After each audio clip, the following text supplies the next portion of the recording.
Deixa eu aproveitar, inclusive, sobre isso. A gente tem uma entrevista agora, já está aqui com a gente o líder do governo no Senado, o líder do PT no Senado, o senador Fabiano Contarato, está aqui conosco. Oi, senador, o senhor me ouve bem?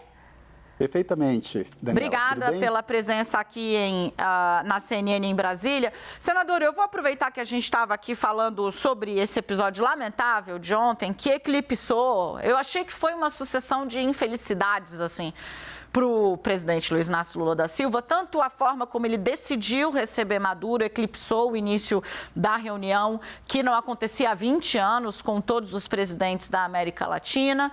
E, no final, a saída do Maduro desse encontro tem agressão a jornalistas. A gente estava dizendo aqui que houve, e é preciso pontuar, a própria presidência pedindo desculpas, lamentando e prometendo apurar, a Secretaria de Comunicação da Presidência, o Itamaraty. Ok.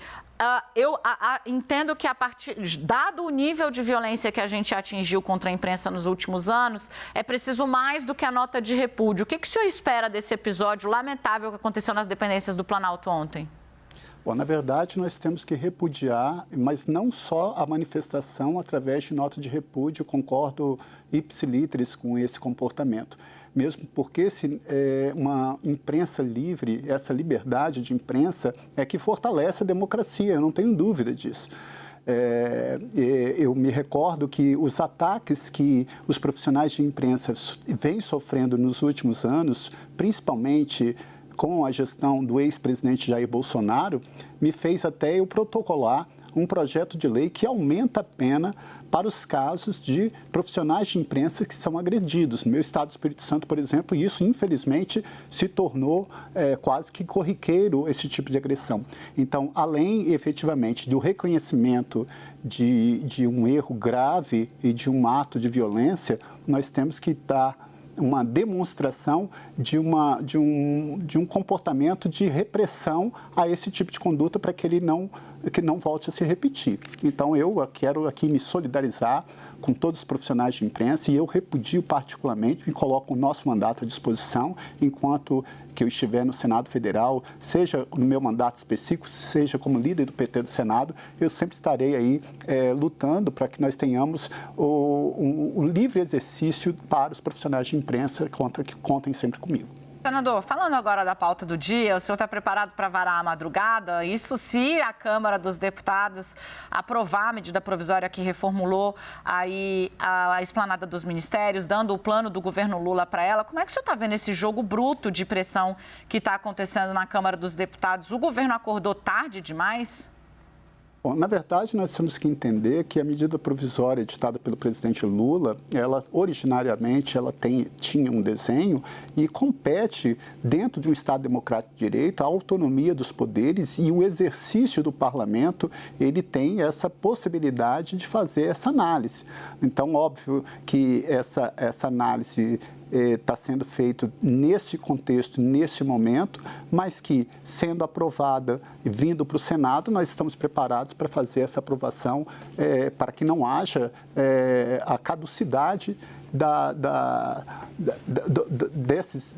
do que está acontecendo, que aí voltaria os ministérios do ex-presidente Jair Bolsonaro. Então, eu espero que nós tenhamos aí a sensibilidade, a coerência, a serenidade, o equilíbrio emocional para aprovando no Câmara dos Deputados, fazer a aprovação o mais rápido possível, ainda hoje ou no mais tardar amanhã, no Senado Federal. Como é que o senhor é líder do PT no Senado, onde a situação do governo está mais tranquila, mas na Câmara, as reclamações relacionadas à articulação política, elas são muito volumosas. Eu queria entender se o senhor atribui isso ao fim do orçamento secreto, que mudou as balizas como a política é feita em Brasília mesmo, né? E aí, como dizem, né? Quem nunca comeu mel quando come se lambuza, tá difícil voltar para o patamar pré-orçamento secreto, ou se de fato está faltando conversa, está faltando interlocução e principalmente está faltando Lula.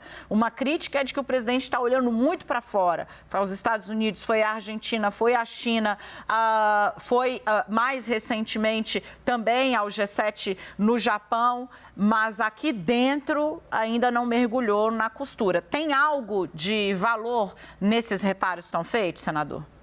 Não, eu não vejo dessa forma. Eu acho que o presidente Lula ele age corretamente quando ele está resgatando esse protagonismo internacional, porque nós estamos vendo que essas viagens estão tendo retorno, um retorno financeiro para o país, que vão implementar as políticas públicas que foram lá objetos do programa de governo eleito com as eleições, o que alçou a presidência da República, e para implementar essas políticas, obviamente, que tem que se resgatar isso. Eu fui presidente da Comissão de Meio Ambiente do Senado Federal nos 2 primeiros anos do Senado, e eu vi como que o Brasil ficou alijado desse processo que vai impactar e que impactou na economia do país, na relação diplomática com o mundo. Então, é natural que o chefe de Estado, que no caso o presidente Lula, faça essa interlocução, porque nós temos aí os ministérios, têm articulação política para dar esse encaminhamento. Agora, é óbvio que dentro do Senado Federal, quando você tem aí 81 senadores, você tem uma articulação que ela é um tanto quanto mais tranquila de ser dialogada, convergindo com o antagonismo e construindo essas pontes no sentido de adequar. Eu tenho aprendido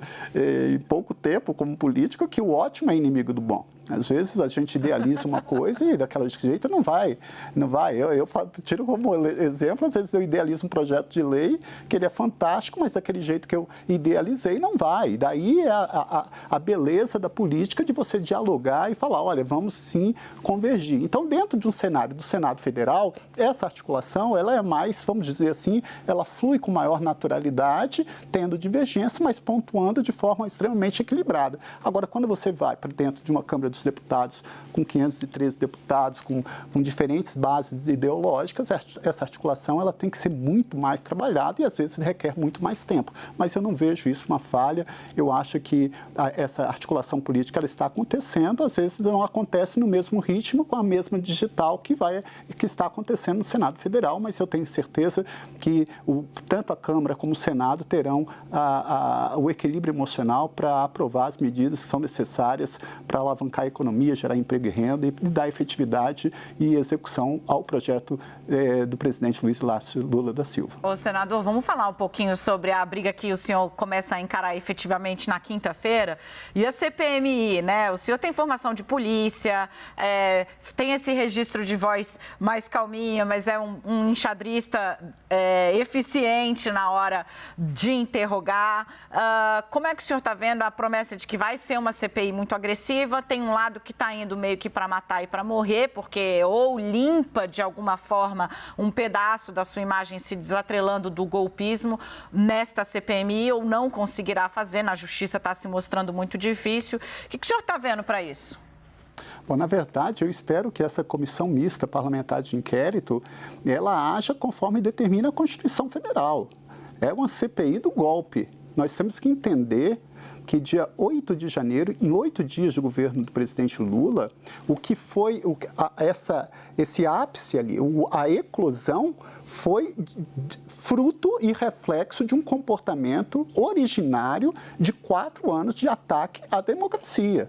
Nós tivemos aí acampamentos que surgiram em novembro, de frente dos quartéis, nós tivemos ataque à sede da Polícia Federal, nós tivemos um ataque, isso nós nunca tivemos depois da redemocratização, um ataque a bomba próximo ao aeroporto. Nós tivemos parlamentares e o próprio ex-presidente Bolsonaro, e que todos, a base bolsonarista sempre falou que Supremo é o povo e que para fechar o Supremo bastaria um cabo e um soldado, que o presidente Lula, se eleito, não subiria a rampa. Houve ataque sistematizado ao sistema eleitoral. O ex-presidente chamou inúmeros embaixadores desacreditando os resultados das eleições, utilizou a instituição da Polícia Rodoviária Federal para impedir eleitores no Nordeste. Quer dizer, foram sistematicamente atacados a democracia brasileira.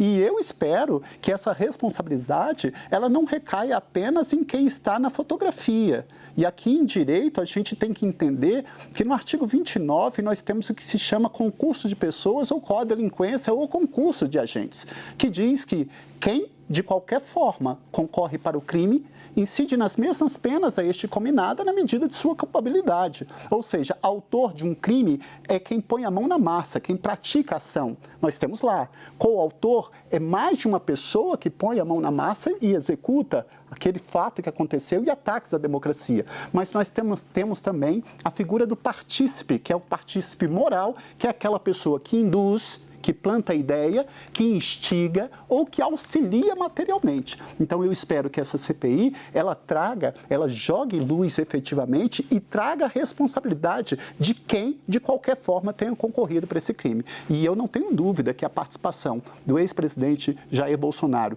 e de vários integrantes dos ministérios dele e vários políticos também têm a digital nessa responsabilidade e que eu acho que a CPMI tem que trazer a responsabilidade dessas pessoas, quer seja por ação, quer seja por omissão, porque o próprio Código Penal, no artigo 13, parágrafo 2º, a linha A, estabelece que a omissão é penalmente irrelevante quando a gente tenha, por lei, obrigação de proteção, vigilância e cuidado. Então, eu acho que, coletando provas de natureza objetiva, que são laudos, perícias, coletando provas de natureza subjetiva, que são depoimentos, a gente consiga individualizar a conduta e consiga responsabilizar as pessoas. Eu espero também que uma CPMI tenha essa característica de ter um ambiente mais sereno. Claro que é a minha intenção, porque uma coisa foi quando eu não era nem membro da CPI da Covid. Por exemplo, infelizmente, por exemplo, eu fui, Daniela, na CPI da Covid eu não era membro, eu não era nem titular nem suplente.